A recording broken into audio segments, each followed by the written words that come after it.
Debt regeneration.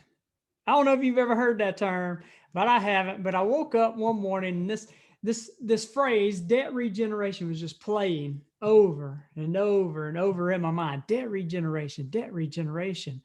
And I woke up and said, what is that? Never heard that term before. So I go over to my computer and I look up on my friend Google and I type in debt regeneration. And apparently, my friend Google had never heard of debt regeneration either because I couldn't find anything. And so I started digging a little bit deeper. And just to let you know, before that, I had really been praying in and asking God what his heart was for the body right now in this season, what his heart was, what did he want his body to know? And, I'm like you, you see all this crazy stuff that's going on in the world right now. And it appears to be a lot of opinions out there, and it's hard to decipher truth. So I was really praying into God, what is your heart for the body right now? What do you want us to know? And that's what I woke up with. I woke up with that phrase, debt regeneration. And when I couldn't find anything on Google, I was like, God, you got to give me something here. And he said, like a lizard's tail. And like a lizard's tail? What in the world? So I started doing some more research, and maybe you guys know this, but if you cut a lizard's tail off, it regrows back. And I found that interesting, but I kept digging. I want to share with you what I found, okay? Debt regeneration, all right? So regeneration, this is the definition of regeneration. I hope you're staying with me. This is powerful right here, okay? Regeneration. When an organism regrows a lost part, so that the original function is restored. When an organism regrows a lost part so that the original function is restored. Debt. Romans 13, 8 through 10. Owe no one anything except the continuing debt to love one another.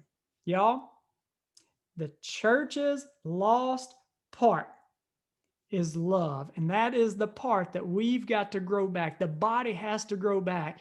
The lost part is love. And not just love, but unconditional love. See, most of us, we put conditions on our love. We'll say, I love people if.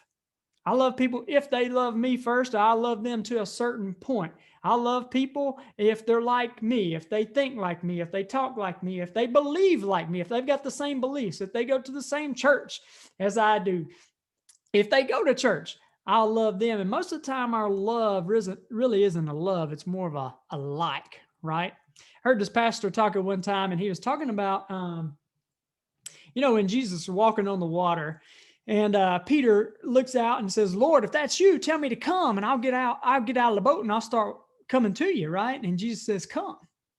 And Peter hops out of the boat and he starts walking and he's got his eyes on Jesus, but then he kind of takes his eye off of Jesus and he gets afraid and he starts to sink. And Jesus grabs him up and they're, boom, back up on the boat. And Jesus says to Peter, you of little faith. That's kind of interesting that he tells Peter, you of little faith. Because what about these other 11 dudes who are still on the boat who didn't have enough faith to get out of the boat, right? And when Jesus says to Peter, you of little faith, he wasn't saying you don't have much faith.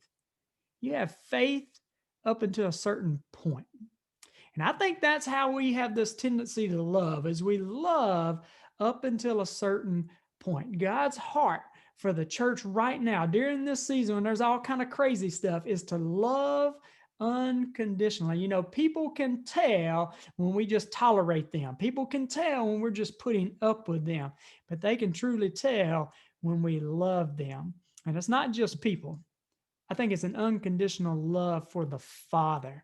It reminds me of Revelation where John is writing to the angel of the church of Ephesus. They're doing all these great things, but they've lost their first love.